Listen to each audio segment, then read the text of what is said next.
Primeiramente, os agradecimentos pelo convite e pela oportunidade de poder conversar um pouco com vocês sobre o Brasil,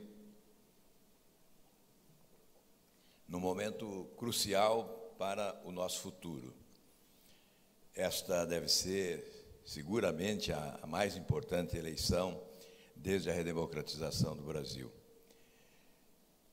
O Brasil que temos, eu creio que todos os presentes conhecem. Mas sempre é bom rememorar, até para que possamos nos entender em relação às terríveis dificuldades que teremos para a superação dos obstáculos e a conquista da grande nação que todos nós desejamos e merecemos. A minha homenagem ao Hélio Magalhães, que preside, e por intermédio dele a todos os presentes, a Renata Abreu, que é a presidente nacional do Podemos, o movimento que integramos agora na esperança de promovermos a refundação da República, que não é uma frase solta, que refundação da República não é um slogan de campanha, é um sentimento, é uma aspiração, é uma necessidade, e que consubstancia esse rompimento, essa ruptura necessária com o sistema vigente que levou o país a esse estágio de descrença generalizada que toma conta dos brasileiros e que fez com que esse país mergulhasse nesse oceano de dificuldades, para muitos quase que intransponíveis.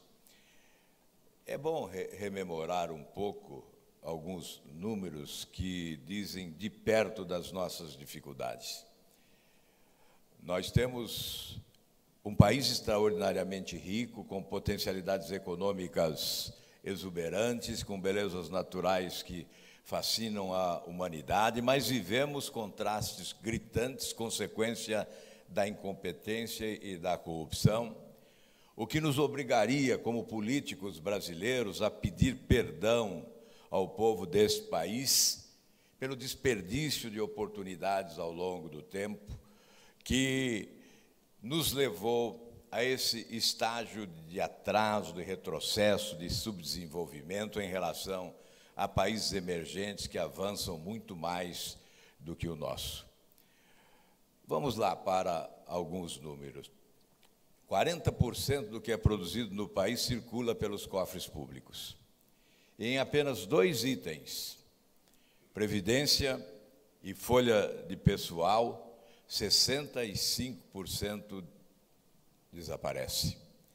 Se nós incluirmos os outros itens de transferência de renda, como seguro-desemprego, abono salarial, Bolsa Família, abono reclusão, os benefícios da prestação continuada, etc., chegaremos a 80% de todo o valor que circula nos cofres públicos, correspondendo a 40% de tudo que se produz no país.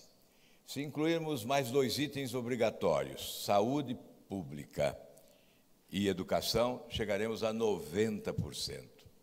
Restam, portanto, 10%. A conta não fecha. A dívida pública exigiria, neste ano, para a sua rolagem, 1,8 trilhões de reais. Valor superior ao valor da dívida total de 2008, que correspondia à cifra de 1,5 trilhões de reais.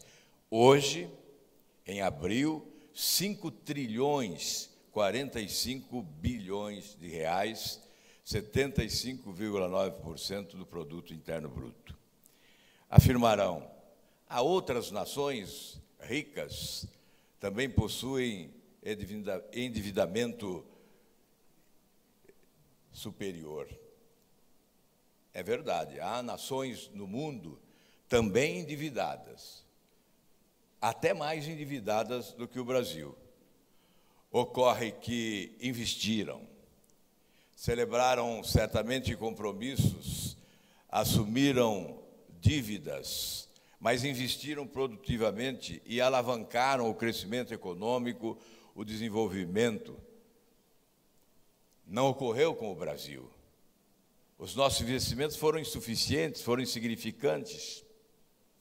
O crescimento da dívida pública no país se deu em razão de uma administração incapaz de transformar créditos em resultados positivos de crescimento econômico e de desenvolvimento.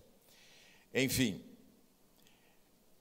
se nós formos além destes números e chegarmos à renda per capita, a aspiração de uma nação é escapar da armadilha da renda média e alcançar índices de renda que se comparem aos países mais avançados do mundo. E nós estamos amarrados a esta armadilha da renda média. A nossa poupança hoje está em torno de 13,9%, vem decrescendo desde 2011. Para alcançarmos índices de produtividade compatíveis com países avançados e alcançarmos a renda que escape à armadilha da renda média, teríamos que chegar a 24% de poupança interna. Essa desarrumação das contas públicas inibe o processo de crescimento econômico. E isto começa especialmente por volta de 2007, 2008, quando há um comprometimento do tripé macroeconômico, a meta de inflação, a meta fiscal e câmbio flutuante. A partir desse estágio de desarrumação, nós desarrumamos as contas públicas do país e inibimos o processo de crescimento econômico. As reformas necessárias não foram realizadas e o governo passou a praticar uma política fiscal irresponsável, especialmente no campo das desonerações e das renúncias fiscais, que correspondem a cerca de 4,5% do PIB ou cerca de 30% da receita líquida pública. Ou seja, 357 bilhões de reais no ano de 2017. De 2014 a 2020, nós acumularemos um déficit público de mais de 800 bilhões de reais sem correção. Portanto, esta é a situação do país que temos. E quando nós falamos em refundação da República, evidentemente nós falamos em ruptura, em rompimento com o sistema que é a causa dos males que estamos vivendo.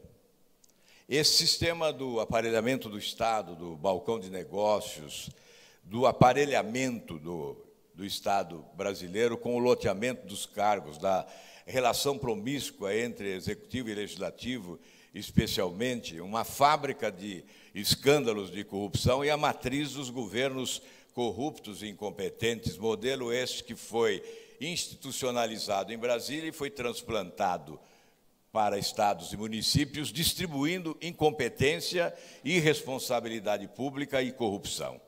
As razões essenciais do atraso que estamos vivendo e das dificuldades por muitos consideradas intransponíveis deste momento crucial para o futuro do país, que, repito, faz desta eleição a mais importante desde a redemocratização, porque certamente, se não houver o protagonismo das pessoas lúcidas e conscientes, se as pessoas conscientes da política e fora dela não exercerem o protagonismo, influindo para que a escolha seja adequada, certamente nós vamos reviver a tragédia que estamos vivendo, que nos levou a esse caos administrativo e certamente nos fez desperdiçar oportunidades preciosas de desenvolvimento nas últimas décadas.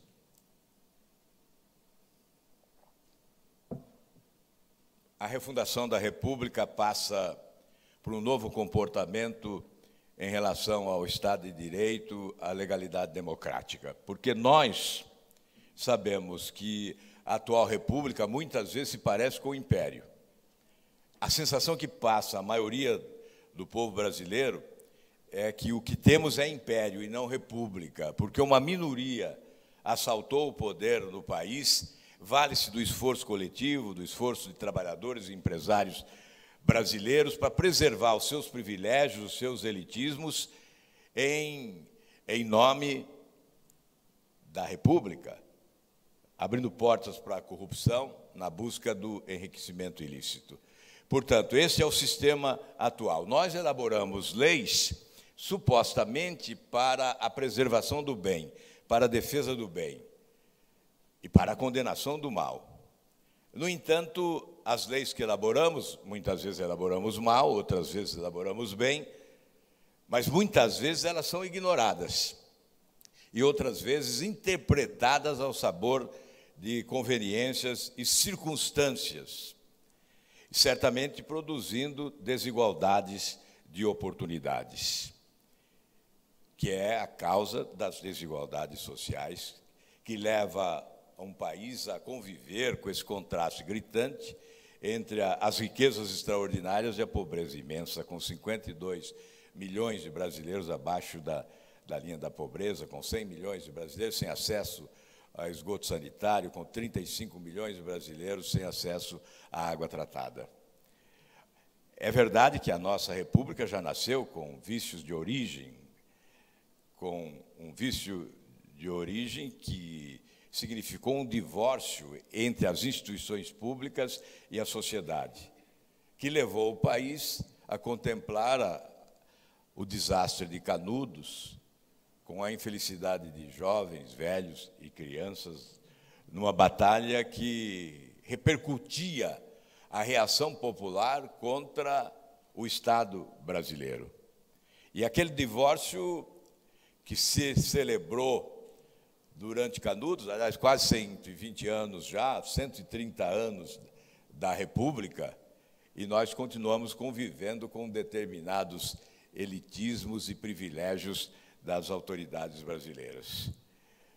A refundação da República muda esse cenário, é a proposta de mudança desse cenário, de substituição desse sistema. Obviamente, isso passa por reformas essenciais, como a reforma política, a reforma do Estado.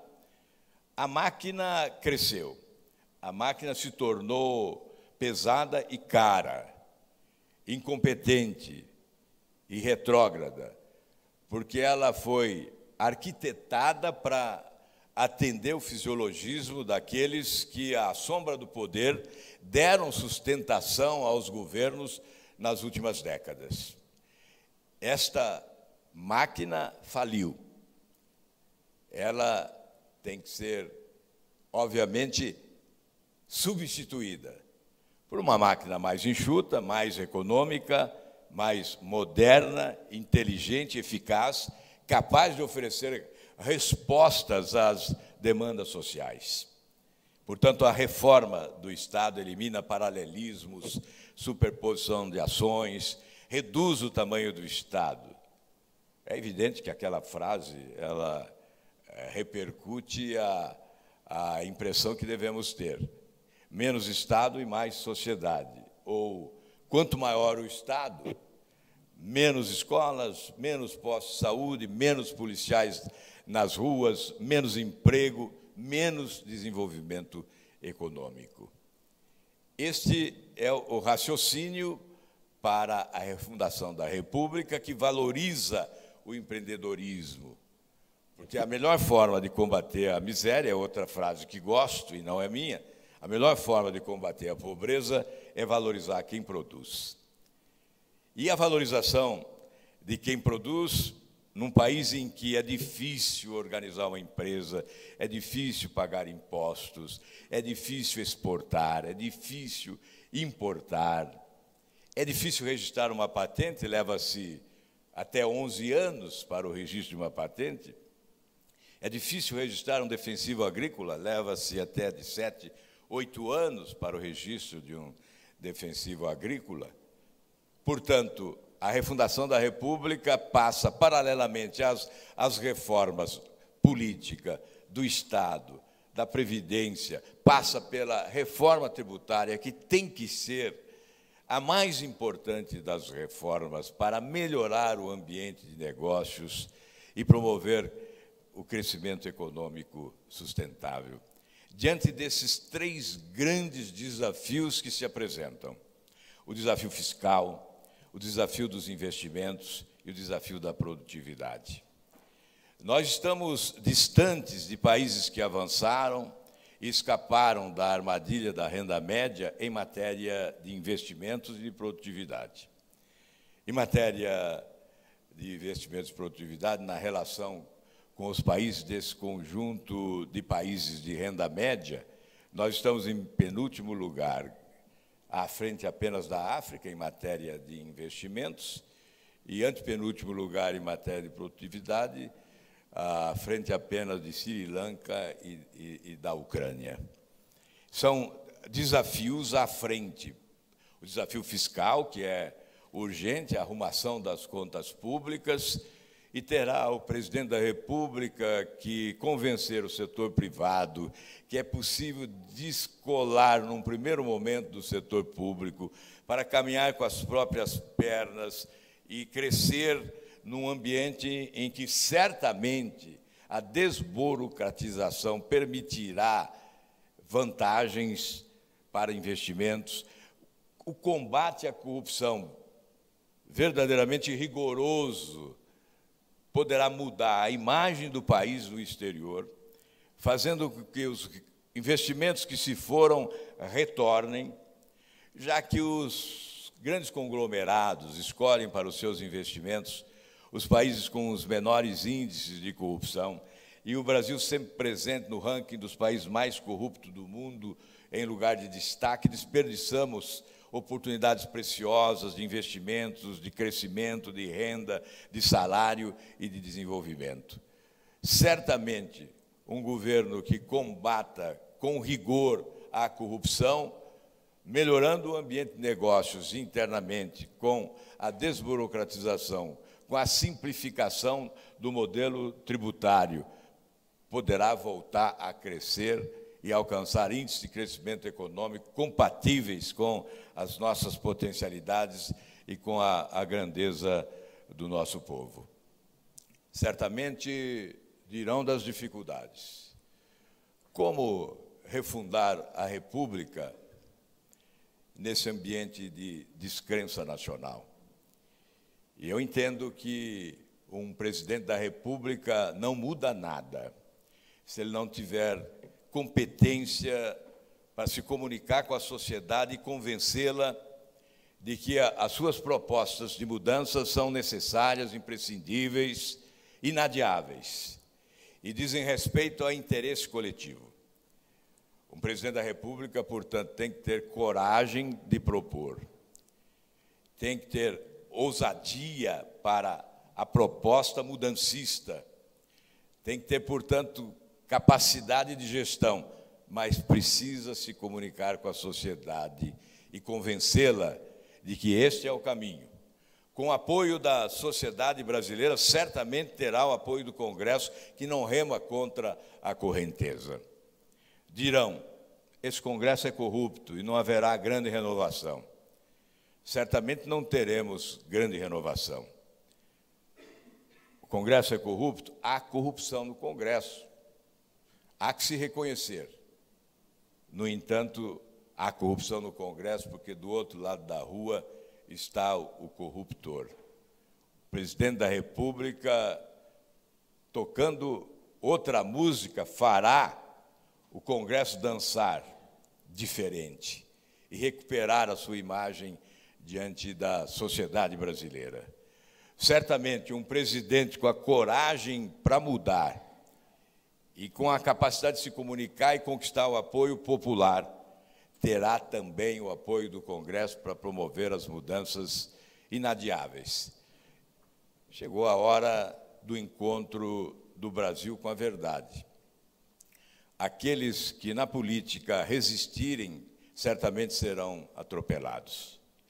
Esse movimento de mudança está no inconsciente coletivo e ele se torna irreversível. Há sim no inconsciente coletivo esse movimento de mudança, e nós pudemos perceber desde 2013, quando multidões foram para as ruas do país exigir o combate à corrupção. Esse movimento chegou ao Ministério Público, chegou à Polícia Federal, e nós tivemos a Operação Lava Jato mudando o cenário da política brasileira, iniciando um processo de mudança na justiça, que eu creio se completará quando a Câmara dos Deputados aprovar definitivamente o projeto que acaba com o foro privilegiado, porque a partir daí seremos todos iguais perante a lei. Hoje, alguns barões da corrupção estão sendo presos, outros ainda serão, mas isto não é suficiente. Temos que substituir o sistema corrupto, que só interessa a mensaleiros, a chupins da República, e não interessa a quem trabalha e quem produz. Porque se preservarmos esse sistema, ele continuará fabricando novos barões da corrupção no Brasil. Portanto, a refundação da República é certamente o momento crucial para o futuro do Brasil. Eu quero dizer, antes de concluir, que para dar o espaço necessário para as indagações, eu creio que esse encontro se tornará mais produtivo. Eu quero dizer que eu acredito. Se não acreditasse, não estaria aqui. E se não acreditasse, estaria desacreditando do futuro desse país. Porque eu não vejo como o Brasil alcançar índices de crescimento econômico compatíveis com as suas potencialidades, preservando esse sistema corrupto e incompetente. Obviamente, a substituição desse sistema começa no ato da escolha da composição da equipe de governo. Quando o presidente da República dispensa a imposição das siglas partidárias e escolhe as pessoas mais qualificadas, técnica e profissionalmente, para a execução do seu plano de governo. E disse há pouco, no encontro anterior, que essas propostas de mudança devem ser colocadas sobre a mesa nos primeiros 100 dias. Aliás, nos primeiros dias da gestão. E devem estar aprovadas nos primeiros 100 dias de governo. Ainda sob o efeito do calor das urnas, ainda sob o efeito da legitimidade adquirida por intermédio do voto, ainda sob os efeitos da elevada credibilidade que se adquire ao se tornar vitorioso numa eleição presidencial. Então, nesses primeiros 100 dias, devemos plantar as pilastras básicas para a construção da grande nação que todos nós merecemos. Se há descrença, há. No entanto, nós temos que reviver essa fé que se perdeu nas estradas da decepção e ressuscitar as esperanças que foram sepultadas sob os escombros das instituições deterioradas pela incompetência e pela corrupção. Esta é a nossa missão, a missão de todos nós, a missão dos brasileiros lúcidos e conscientes.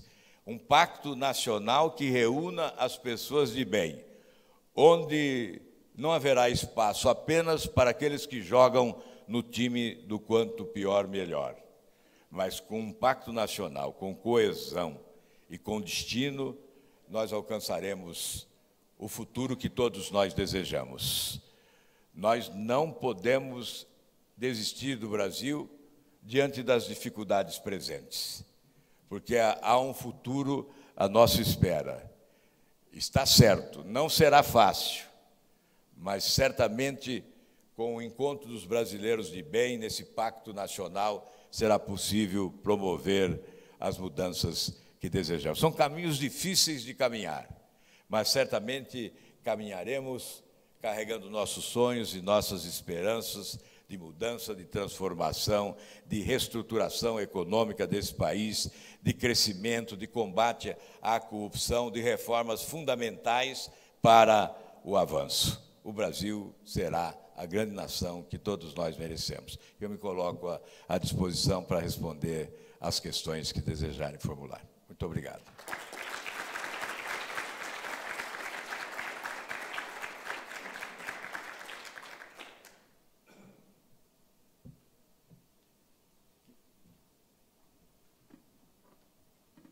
Obrigada, Álvaro.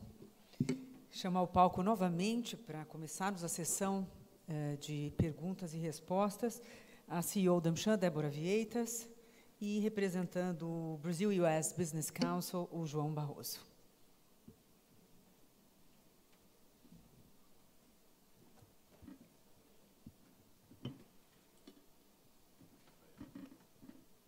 Senador, temos aqui uma imensa quantidade de perguntas. Vamos lá, vou procurar ser sintético para responder todas. Vamos tentar fazer um ping-pong aí. Tá certo. Onde eu estarei certamente alternando aí questões de business com outras questões de cunho mais geral que nos chegaram.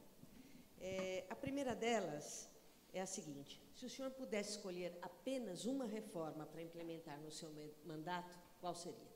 Bom, uma só é insuficiente, mas em relação ao desenvolvimento econômico, certamente a reforma tributária seria essencial. A simplificação do modelo atual e a redução da carga tributária com uma distribuição mais adequada. É evidente que nós não podemos perder receita, mas não haverá prejuízo de receita, porque os exemplos são muitos. Eu posso dar até um exemplo próprio do Paraná, quando fui governador.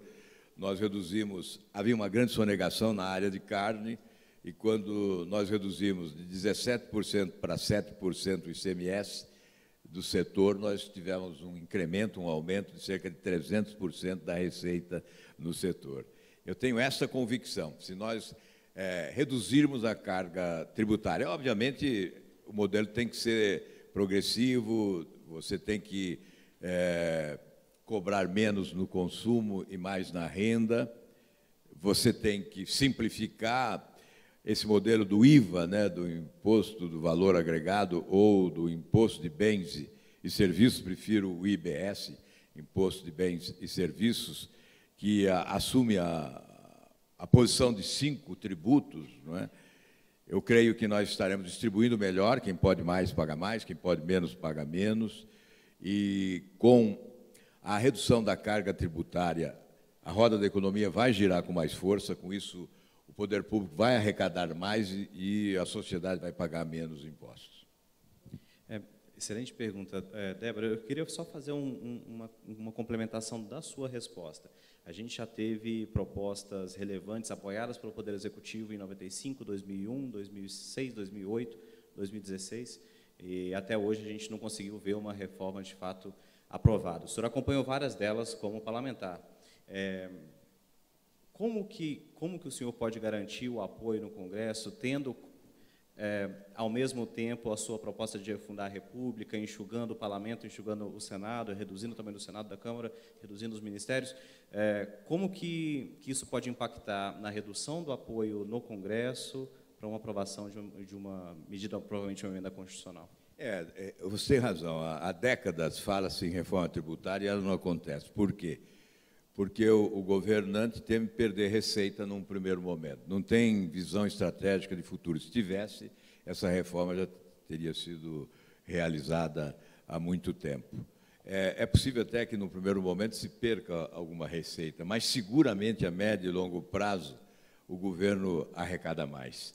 É preciso convencer o Congresso de que isso é possível. Obviamente, há governadores, é uma tarefa difícil, por isso que é uma tarefa para início de gestão, quando há ainda grande entusiasmo, e é a possibilidade de despertar a consciência cívica das pessoas para a necessidade de mudanças que são indispensáveis para alcançarmos o desenvolvimento econômico com as potencialidades que temos. Eu acredito, sim, na reforma, e certamente a faremos.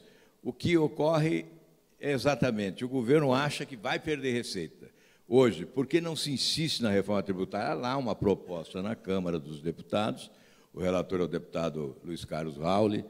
É uma proposta interessante, é razoável, mas não há o interesse do Poder Executivo. O presidente da República não se interessa com receio de perder receita num primeiro momento. Senador, a reforma da Previdência é considerada um dos pilares do equilíbrio fiscal de longo prazo. Qual seria a sua reforma da Previdência? Bem, seria mais rigorosa do que essa que está proposta na Câmara dos Deputados. Nós temos modelos, nós podemos usar o direito comparado para nos inspirarmos em modelos já praticados em outros países com resultados significativos, evidentemente guardando relação com as nossas peculiaridades. Eu considero 3 pontos essenciais.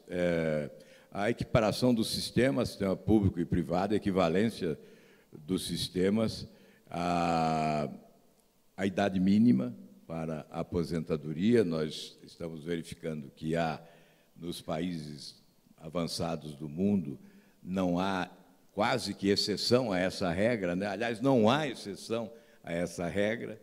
Nós temos verificado Espanha, Portugal, Alemanha, os países todos, né, com essa definição de piso da idade, não é, que nós temos que considerar também isso. Há nações que estabelecem regras que impõem mudanças anuais, né, em função da modernização, da longevidade que se altera. Então, há regras que são impostas com alterações anuais, e isso vem ocorrendo em vários países do mundo. Nós estamos discutindo algumas propostas de reforma da Previdência, mas o básico é exatamente essa questão da idade e essa questão da equivalência do sistema público e privado. São as 2 questões essenciais.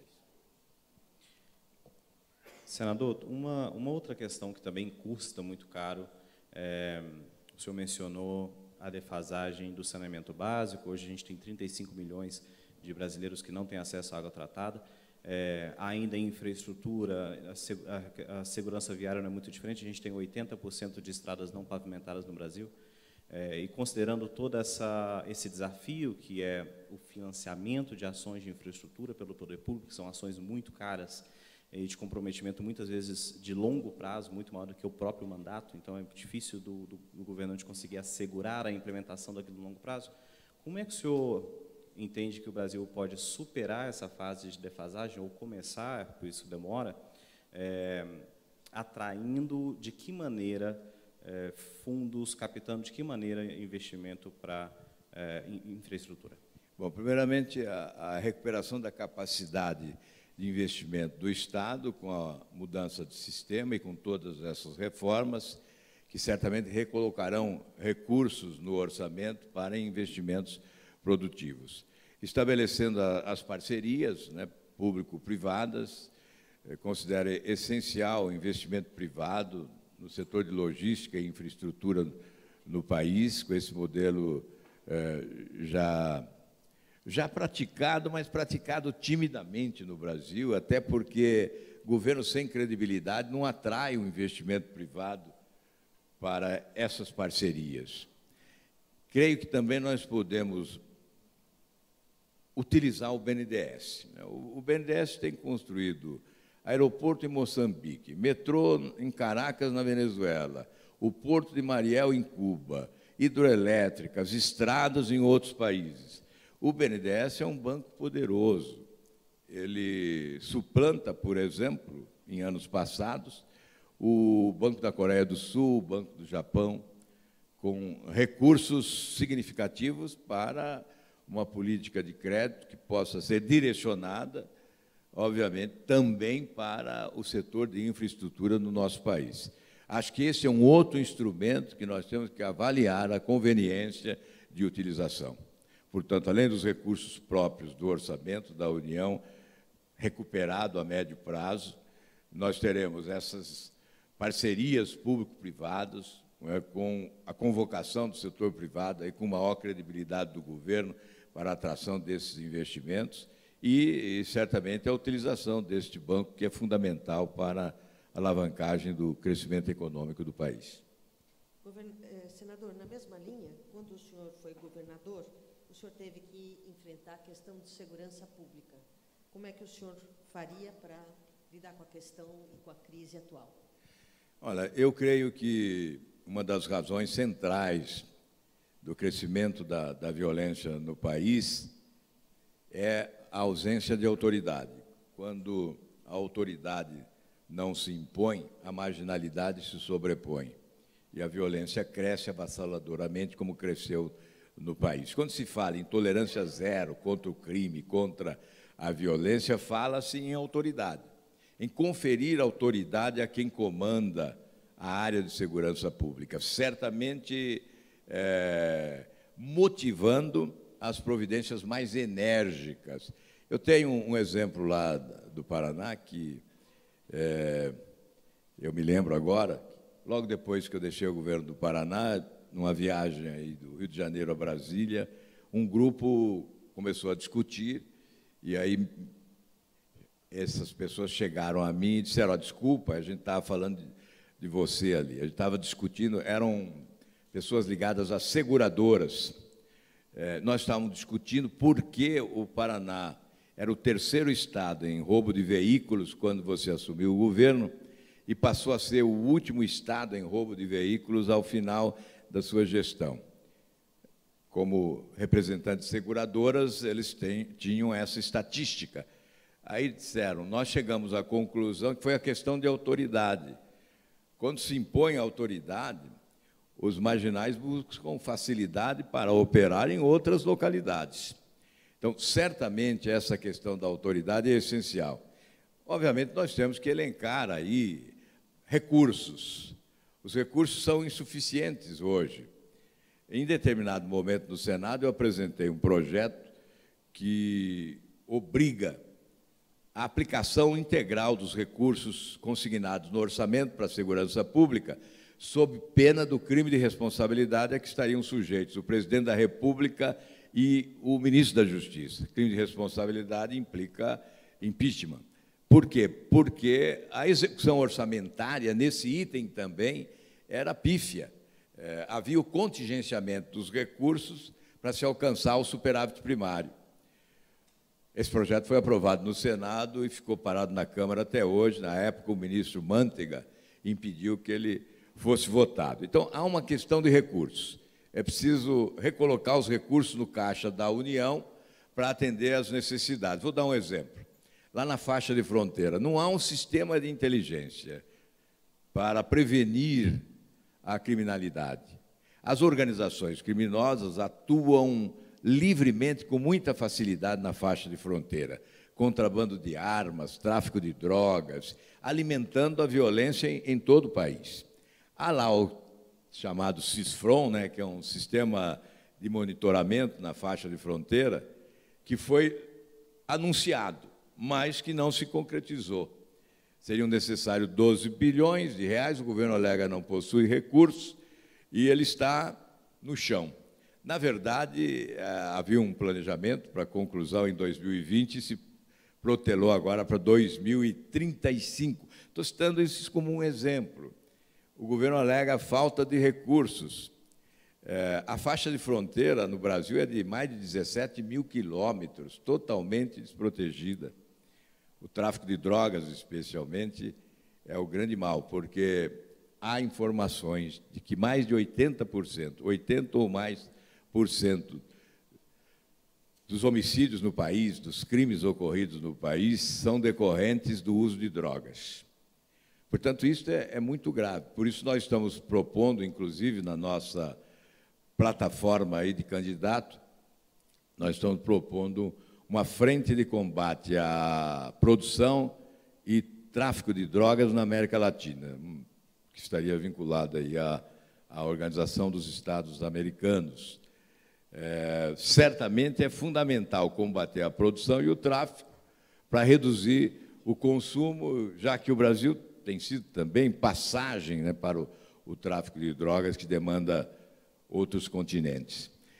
Em relação a todas as propostas que fazem na área de segurança, seria até repetitivo afirmar. Todos falam em planejamento, nós temos conhecimento de onde ocorrem os crimes, o maior índice de crime.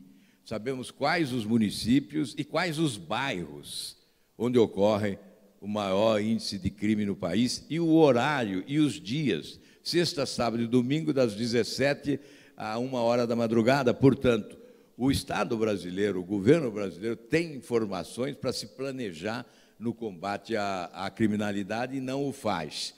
Não há instrumentalização necessária do aparelho policial, né, das várias polícias, não há interação entre elas, não há conjugação de esforços, não há a qualificação dos servidores da área e não há estímulo também em razão de salários defasados para o exercício de uma função de risco. Então, na verdade, nós temos 3 itens essenciais: financiamento, planejamento e indução de políticas adequadas para o setor de segurança pública, que tem que ser também uma política de Estado. Senador, só um complemento. Um dos nossos associados pergunta qual é o seu posicionamento em relação à legalização de drogas. Eu sou contrário, exatamente porque isso estimularia. A Holanda, que era citado como um exemplo positivo para a descriminalização das drogas, hoje é um exemplo negativo. Há os que dizem que a Holanda pode se transformar na narconação.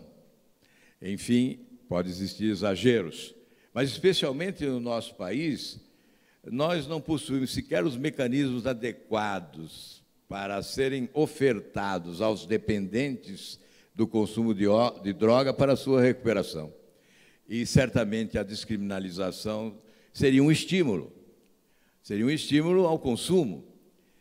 Obviamente, nós temos que considerar o espaço para a pesquisa científica. E já a serviço da saúde, é possível que você estabeleça exceção à regra. Isso é fundamental. Mas aí cabe aos cientistas da área estabelecerem os parâmetros e as necessidades. E a Anvisa existe exatamente para a fiscalização rigorosa. Só completando ainda no tema de segurança, temos aqui uma pergunta sobre qual é o seu posicionamento em relação ao porte de armas pela população.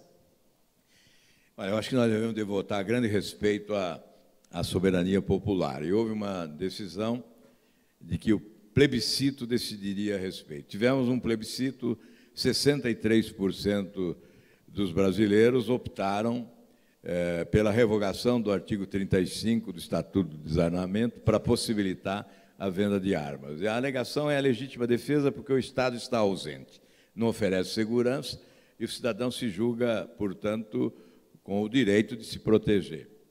Legítima defesa.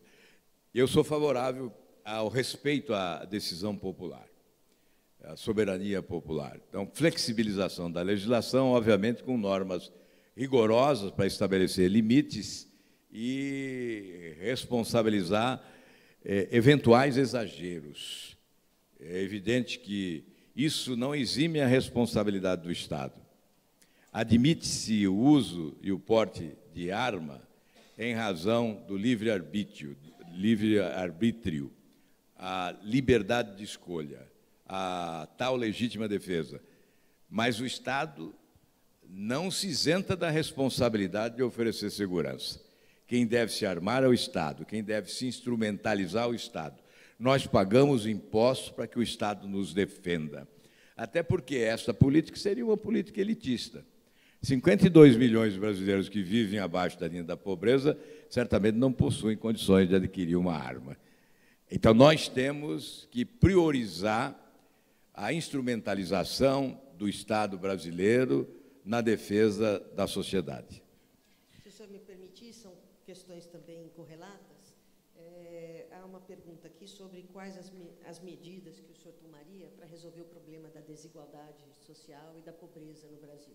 Bom, quando eu falo em refundação da República, obviamente nós estamos olhando a redução das desigualdades de oportunidades que se constituem em causa das desigualdades sociais. A exploração das potencialidades econômicas do país com uma mais correta distribuição de renda, e essas reformas todas previstas, elas terão esse objetivo, desde a reforma tributária, a reforma da Previdência, a eliminação, eu vou buscar esse gancho aqui porque eu considero essencial, né? A eliminação dos privilégios das autoridades é que pode conferir credibilidade a quem propõe reformas que alcançam os andares inferiores da sociedade.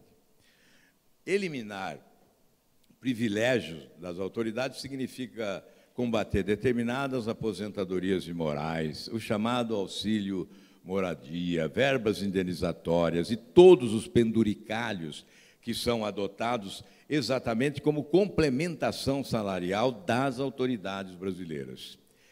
Para se combater privilégios, é preciso dar o exemplo abrindo mão dos próprios. Como vocês sabem, eu estou há algum tempo na atividade pública, fui governador, tenho o direito líquido e certo de uma aposentadoria de ex-governador, que é o teto de R$ 33.000, e abri mão dela nesses 27 anos, o que corresponderia hoje a uma soma superior a R$ 10 milhões. Foram abdicados. Eu creio que, numa manifestação de respeito às pessoas que confiam no nosso comportamento ético.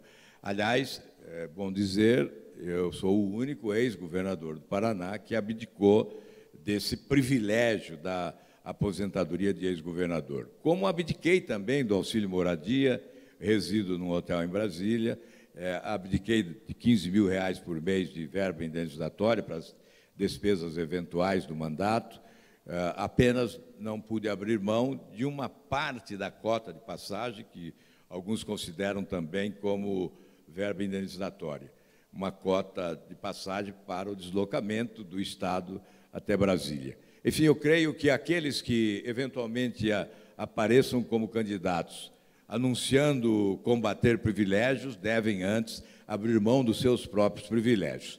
Como também, aproveito também o espaço para dizer o seguinte, aqueles que aparecem dizendo que combatem a corrupção, é preciso indagar a eles aonde estavam quando o Brasil estava sendo assaltado. Quantos deles combateram a corrupção nos últimos 15 anos no país? Há aqueles que viveram à sombra do poder durante todos esses anos, se beneficiando de todos os favores, benesses e das falcatruas praticadas, e hoje se apresentam como se fossem os heróis da oportunidade, combatentes da corrupção. Mas é preciso indagar onde estavam quando o Brasil estava sendo assaltado. Da minha parte, desde os primeiros meses do primeiro governo Lula, foi quando eu saí da situação e fui para a oposição, desde o momento em que ele constituiu a sua equipe, anunciou seu ministério. Eu estava no PDT, partido que foi para o governo. Eu disse, isto não vai dar certo. E eu fui para a oposição, voltei para o PSDB. Aliás, eu preciso também dizer um pouco sobre isso. Mas antes, dizer que desde junho, no primeiro mandato do presidente Lula, mês de junho, primeiros meses, eu já fui à tribuna denunciar, criticar, apontar os desvios e sinalizar o que iria ocorrer. Especialmente em 2010, quando tivemos um evento comemorativo da Lei de Responsabilidade Fiscal, eu fui chamado por ter sido o relator no Senado da Lei de Responsabilidade Fiscal. Eu disse que, na presença do ministro Mantega, que o governo estava armando uma bomba relógio de efeito retardado que explodiria no país. E ele debochou da minha afirmação, e isto ocorreu. Portanto, durante todos estes anos, eu fiz oposição aos governos petistas. Mas, ao longo da minha trajetória, eu só fui governo 4 anos, são 42 anos de mandato eletivo. Eu só fui governo 4 anos, quando governei o Paraná, e 7 meses no último governo do presidente Fernando Henrique Cardoso. No dia 19 de agosto de 99, eu era senador, fui à tribuna e rompi com o governo exatamente porque queria instalar uma CPI para investigar a corrupção. O combate à corrupção sempre foi a prioridade da minha atuação política. E eu não podia ser incoerente. Se existiam denúncias, elas deveriam ser apuradas. E um governo sério não teme apuração. Ao contrário, até a deseja para demonstrar a sua lisura. E foi quando eu tive que deixar o PSDB naquela oportunidade. Então, para resumir, durante 42 anos de mandato, eu fui governo como governador e 7 meses de Fernando Henrique. Sempre fui oposição, contestando esse sistema que hoje eu anuncio, desejo substituir se chegar à presidência. Alguém diz, você não tem o direito de propor rompimento com esse sistema porque conviveu com ele esses 42 anos. Eu conheci esse monstro nas suas entranhas e, por isso, creio que tenho até maior responsabilidade e talvez autoridade para propor o rompimento, a ruptura, porque sempre o contestei. Mudei várias vezes de sigla, exatamente por estar inconformado, por estar desconfortável, tentando encontrar um ambiente mais oxigenado, onde pudesse respirar melhor, para exercer a atividade. Mudei de siglas várias vezes, procurando um partido que não encontrei. Mudei para não mudar de lado, mudei para não barganhar convicções pessoais. Não encontrei partido político, porque no Brasil só temos siglas para registro de candidaturas, não temos, verdadeiramente, não temos partidos políticos. Hoje me encontro no movimento, presidido por essa brilhante jovem, a Renata Abreu, que é o Podemos, que nós imaginamos um dia se tornar partido, desde que façamos a reforma política, que é essencial para a construção de verdadeiros partidos no país. Senador. Desculpe que eu achei que tinha que me prolongar um pouco nesse assunto. Foi bastante esclarecedor. No campo institucional e olhando para toda essa dinâmica política que o senhor mesmo mencionou na sua trajetória, mas indo para um cenário que o senhor está como chefe do Poder Executivo, como é que o senhor vê essa mudança de posicionamento do Poder Judiciário nos últimos anos? Teve um momento ali em 2016 que, num período de 6 meses, o Supremo Tribunal Federal decidiu em alguma instância sobre o afastamento do presidente da Câmara dos Deputados, do presidente do Senado Federal, da presidente da República, e nós temos visto o Supremo Tribunal Federal, o Poder Judiciário, no centro de decisões-chave para o ambiente político ou para o país desde o início desse século. Como é que o senhor vê essa interação entre Executivo e Judiciário nesse contexto? Olha, constantemente se afirma que há invasão de competência e que o Supremo legisla. É verdade. Mas a omissão do Legislativo é que convoca o Supremo a legislar muitas vezes. O modelo de escolha de ministros do Supremo os coloca sempre sob suspeição, até mesmo quando agem corretamente. Mas sempre há os que apontam interesse político partidário nas decisões dos ministros do Supremo Tribunal Federal. E, repito, mesmo quando acertam. Por isso, é inevitável a mudança do modelo. Esse sistema de escolha, sistema que leva a política a decidir o caminho da justiça, tem que ser alterado também na refundação da República. Um modelo em que se valorize o mérito. Isso, eu imagino, seja possível através de eleição entre os próprios magistrados, de uma lista que pode ser tríplice, vai ao presidente, o presidente faz a escolha e submete ao Senado para a necessária sabatina. Eu imagino que essa alteração de modelo vai restabelecer a interdependência dos poderes. Isso hoje, só no Supremo? Também o STJ, o Superior Tribunal de Justiça, os tribunais superiores. Na verdade, você colocou uma questão, o Supremo tem alterado convicções, né?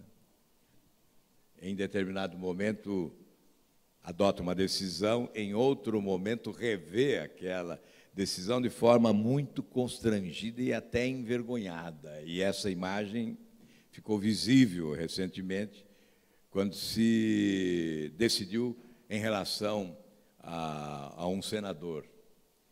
E este fenômeno deixa de ocorrer se nós alterarmos.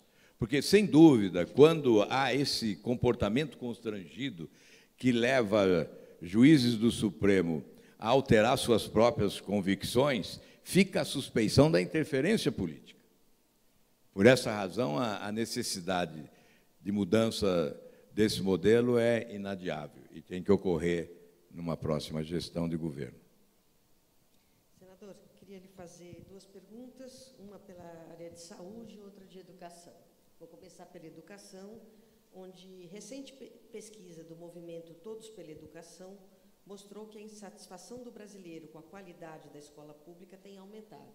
E para 77% das pessoas entrevistadas, o problema da violência está diretamente ligado à qualidade da educação, enquanto 60% acha que está ligado à qualidade de educação também à corrupção. O que falta para que a educação seja parte de uma estratégia de país e seja fator crítico de competitividade?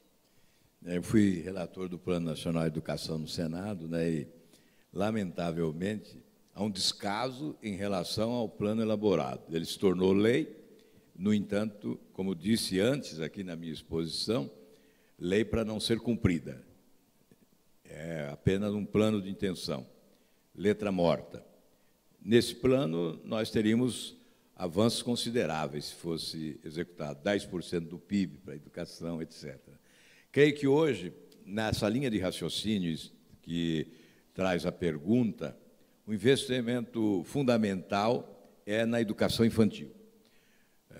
Até os 6 anos se dá a formação essencial do ser humano. Tanto é que a falta de proteínas na infância pode até provocar debilidade mental. Então, é uma conjugação de políticas que dizem respeito à educação, saúde e segurança.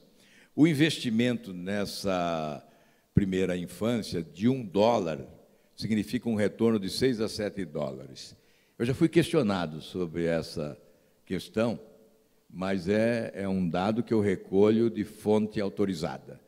Não há nenhum empreendimento que possibilite um retorno tão expressivo como este da aplicação de recursos na primeira instância, que diz respeito ao alcance das potencialidades. Aquele que não tem a formação adequada nessa fase da existência não alcançará as suas próprias potencialidades. Isso diz respeito, portanto, a crescimento econômico do país.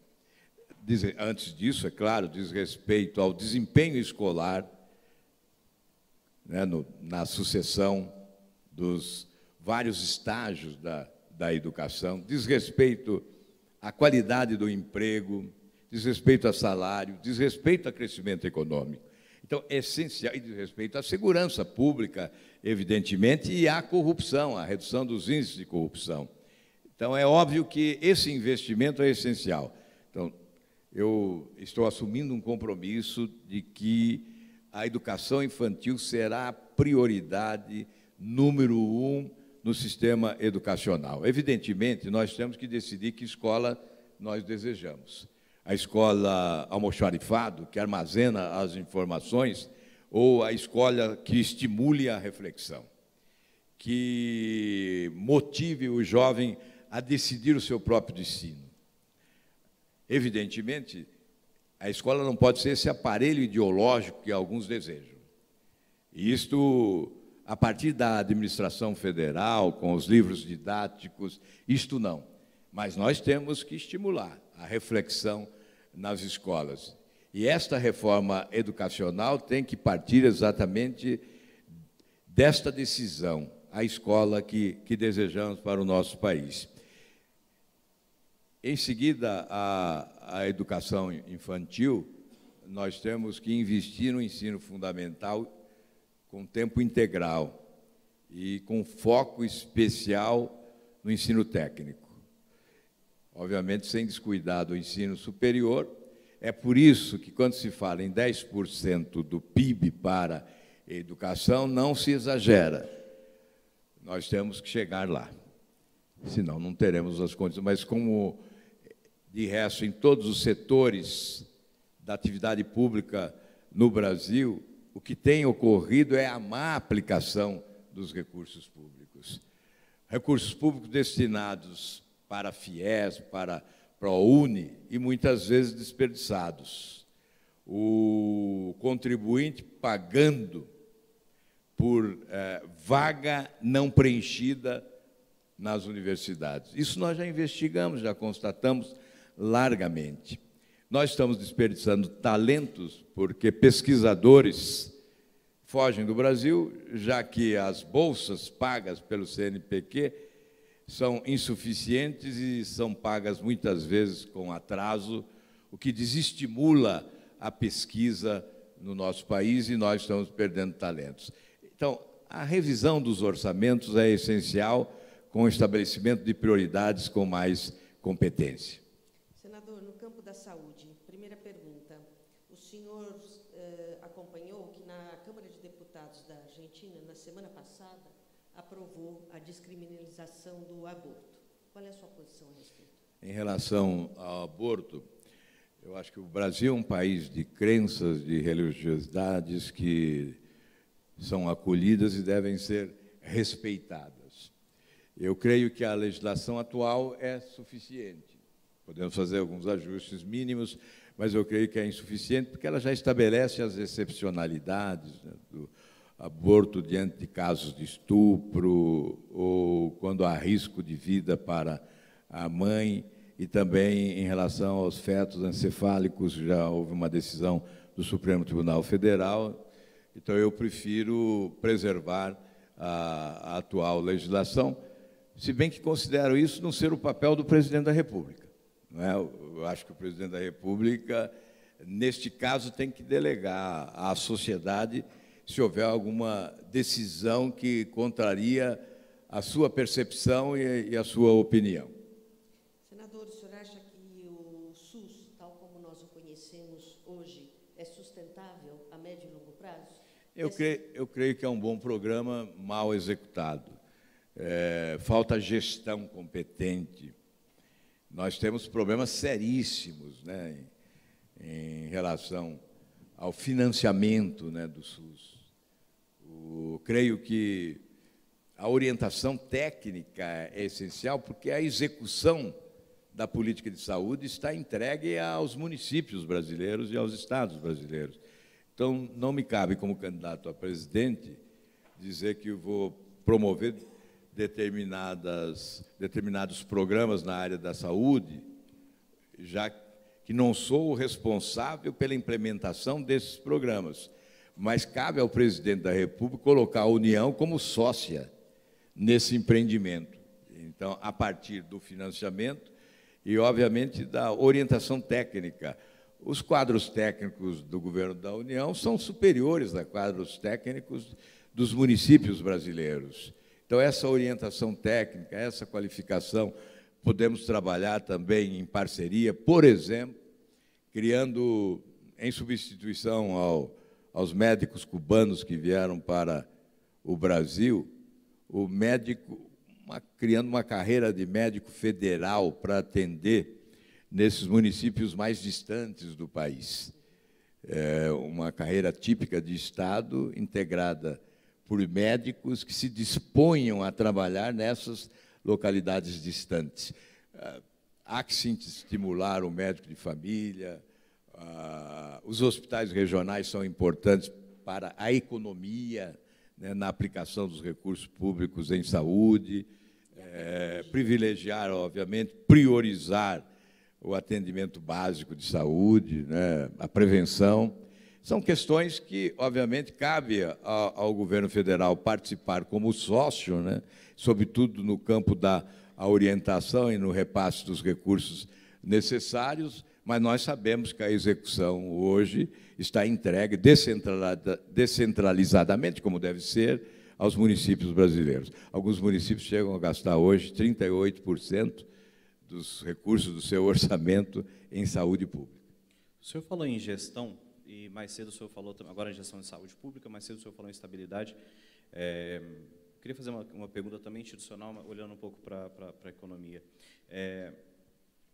O senhor tinha mencionado estabilidade quando o senhor falou em estabilidade para atração de investimentos para o Brasil. Quando a gente conversa com empresas brasileiras ou empresas estrangeiras, um assunto que sempre vem à mesa é estabilidade e previsibilidade regulatória. Como é que o senhor vê a autonomia de gestão e a autonomia decisória das agências reguladoras e do Banco Central? Bom, é fundamental. As agências reguladoras foram criadas e se constituem em ótima iniciativa. No entanto, elas foram aparelhadas político-partidariamente, como de resto, todos os setores da administração direta e indireta nos últimos anos. Por isso que nós temos aí décadas perdidas. Na verdade, a independência é essencial. Elas não podem ser aparelhadas, né, partidariamente. Tem que ser qualificadas tecnicamente e com independência de atuação. A regulação tem que oferecer segurança aos investidores. Segurança jurídica é uma palavra, é uma imposição deste momento de dificuldades no país e de descrença em relação ao comportamento governamental. Em relação ao Banco Central, da mesma forma. Independência ao Banco Central é a nossa proposta, sem a interferência político-partidária e sem interferência do sistema financeiro, provavelmente com um mandato definido para o seu presidente. Senador, nós estamos quase chegando ao final, então, bem ping-pong. Tá, okay. Nós sabemos que o Brasil tem um problema de competitividade. Como acabar com a enorme quantidade de subsídios a grupos minoritários que existem há centenas e que são garantidos por leis passadas no Congresso? Como acabar com a sociedade de meia entrada? Olha, realmente, a farra foi grande nos últimos anos. Nós temos renúncias fiscais da ordem de 354 bilhões no ano, correspondendo a 4,5% do PIB, a 30% da receita líquida do Estado. O próximo presidente da República já assume com um contrato celebrado de desonerações da ordem de 306 bilhões de reais em 2019 e 330 bilhões de reais em 2020. Num desrespeito flagrante à lei de responsabilidade fiscal que eu relatei no Senado, porque ela impõe que a renúncia fiscal só é possível quando há a compensação de outra receita. Então, houve aquela exposição inicial aqui, que as leis são, muitas vezes, bem elaboradas, mas elas não são cumpridas ou são interpretadas ao sabor das conveniências. Isso tudo tem que ser revisto. Nós temos que ter regras claras. Essa política dos puxadinhos, né, das gambiarras, da pinguela mal achambrada, né, só nos leva a uma herança maldita. E essa herança está presente.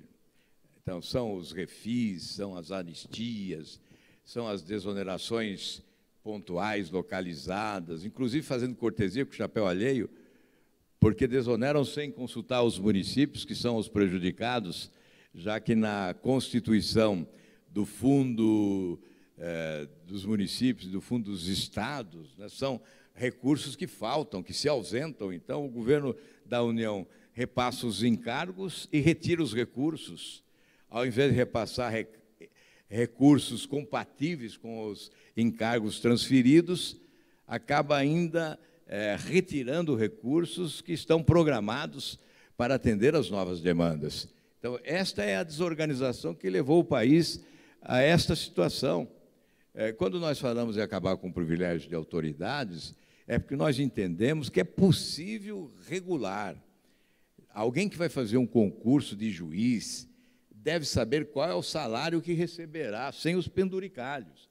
Alguém que vai disputar um mandato de deputado federal tem que saber qual o salário que receberá, sem os penduricalhos, as verbas indenizatórias, os auxílios moradias e etc. Singapura é um país que avançou quando eliminou esses privilégios, acabou com a propina ao estabelecer salário justo vinculado à produtividade. Quando cresce o produto interno bruto do país, melhora o salário daqueles que atuam no setor público. Então, a meritocracia, a valorização do talento, do preparo, isto é fundamental para reerguermos esse país. Penúltima pergunta, depois eu passo para o meu colega encerrar. O senhor acredita em uma unificação dos candidatos do centro? Se acredita, qual a sua estratégia para chegar ao segundo turno? Olha, eu não acredito na unificação, mas acredito na redução do número, né? Somos vários que somos considerados. Aliás, é bom dizer que é difícil, né, carimbar alguém de esquerda, de direita no Brasil, porque há uma esquizofrenia nesse debate ideológico. E há uma anarquia partidária incrível. Você encontra num partido socialista grandes empresários, latifundiários, vendo milhares de cabeças de gado pastando nos seus latifúndios, e está lá num partido onde está escrito no programa a socialização dos meios de produção. Então, essa é a anarquia.